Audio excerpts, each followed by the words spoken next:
I went from a broke, stressed out horse trainer to a horse business marketing consultant, helping horse industry service providers grow and scale their horse businesses into their dream businesses where they help horses and support their financial goals, along with my team of horse industry tech and marketing experts. In this video, I want to introduce myself and maybe start to change your mind about what marketing is, and most importantly, what marketing isn't. Hi, I'm Cerise Brunson from Horse Biz Success. 10 years ago, I was a freelance horse trainer and riding coach. I was also managing my husband's budding farrier business, and we had just moved from Dutchess County, New York, down to Tryon, North Carolina. We had also recently learned that the Tryon International Equestrian Center was scheduled for development, and we thought there was just going to be a great opportunity for us down here in Tryon. At the time, I was also broke, stressed out, and desperately trying to attract new clients to build not one, but two horse businesses in our new location. So how did I get here? I was born in the horse industry, and it has been a part of my daily life for the last 40 years. My mom, when I was born, was running a Western riding stable, and even after she shut that down, horses were always a part of my life. I have had the incredible fortune to not only ride and drive all sorts of horses, but practice all sorts of different disciplines throughout my life. And the one thing that my mom told me repeatedly as I lived my childhood with horses was, as you grow up, do anything other than work in the horse industry. You see, she had struggled to make ends meet just like so many horse business owners out there, and she didn't want that for me. So, sorry, Mom. I tried the whole college thing and going the mainstream career route. I even attempted to become a professional helicopter pilot because I was so stressed about making a living in the horse industry that I was sure that I had to do anything else. But of course, the horses just kept pulling me back.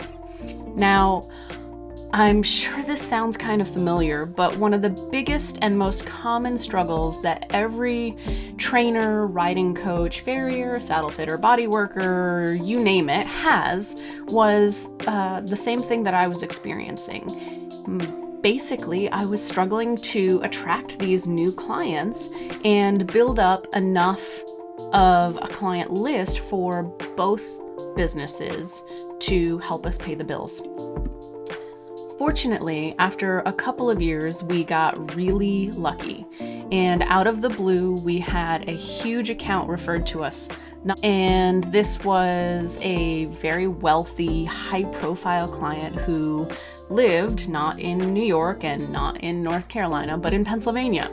So over the next 6 years, we traveled back and forth to that farm as we built up our local business in North Carolina the old-fashioned way, by networking, word of mouth, and showing up as much as possible to local events.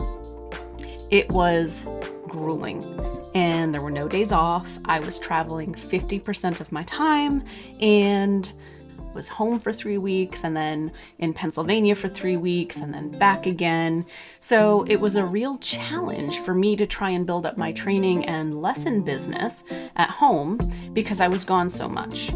Fortunately, my husband's farrier business had built up enough that we decided that it was a good time for me to stop traveling.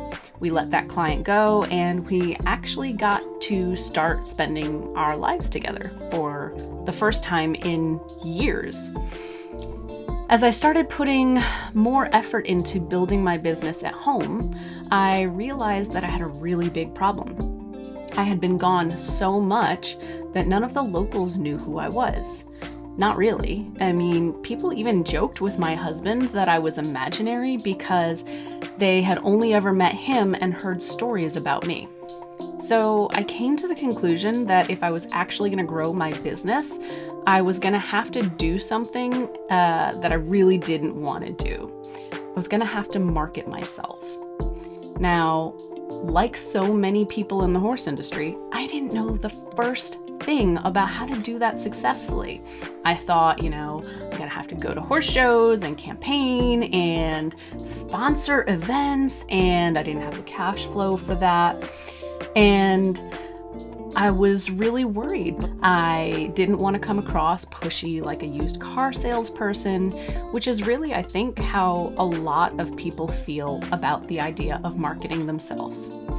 So to say I was reluctant was an understatement, but I also knew that that's how successful businesses got clients. So I started to dabble with the social media marketing, Facebook ads, and built a really snazzy website that I was quite proud of, accidentally using some really good marketing copywriting or words, messaging. Now, this was also right about the time when my health started to deteriorate. I have an autoimmune condition, and one of the symptoms that comes along with it is ever-increasing joint instability. Now, as you can imagine, riding multiple horses a day and keeping up with the physical strain that being a full-time horse trainer puts on your body was becoming a really big struggle for me and a big challenge. So I ended up hiring an assistant trainer who I would coach from the ground, and I started getting physical therapy, not because I wanted to, but because I had to. My body had reached the point where I could not sit on a horse. And as luck would have it, again, the universe was listening and offered solutions to both my lack of marketing know-how and to my need for a less physically demanding way to make money. And it also gave me the opportunity to still keep working with and helping horses, which has always been my biggest passion in life. So I was invited by a friend to join their company, which specialized in marketing for the horse industry. And initially, I was really intimidated. Actually, I was scared out of my mind. But I knew it was a great opportunity, even though I knew nothing about marketing and I was taking on a big responsibility by helping market other people's businesses. And something inside just told me that I needed to do this. And I'm so glad I did. Through that experience, I learned so much about the service of ethical marketing. Yes, service. And yes, marketing can and should be done ethically. You see, at its best, marketing is a service that pairs a horse owner with their own unique struggles, needs, goals, and desires with a professional, a product, or a service that can help them with those exact things. It's not about hard selling through manipulation, being pushy, or general gross behavior. It's about identifying who you can help the best with what you do and building a relationship of trust with them and giving them the exact service that they need and want. It's also about being really clear about who isn't a great fit for what you have to offer and being upfront and honest with them too. That makes it a win for everyone.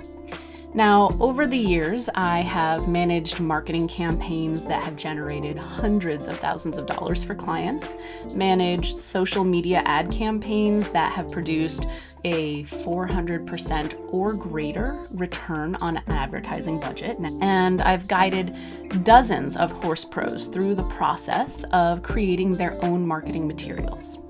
It has been so exciting and so rewarding to help these successful horse pros, and it has truly opened my eyes to what a powerful and incredibly important service marketing really is. Most importantly, though, it has shown me what good, ethical marketing isn't. It is not pushy. It is not manipulative, it's not motivated by greed, and it is definitely not sleazy. It also opened my eyes to just how many horse pros are struggling with attracting and keeping the right clients, clients that are happy to pay you for your skill, time, and services, and actually appreciate what you're worth. So through my work in marketing, I have had some really vulnerable conversations with a lot of my dearest friends in the horse industry. And it kills me to see so many of you out there who are doing your absolute best for the horses that you work with and for their owners while struggling unnecessarily, all because marketing is a dirty word.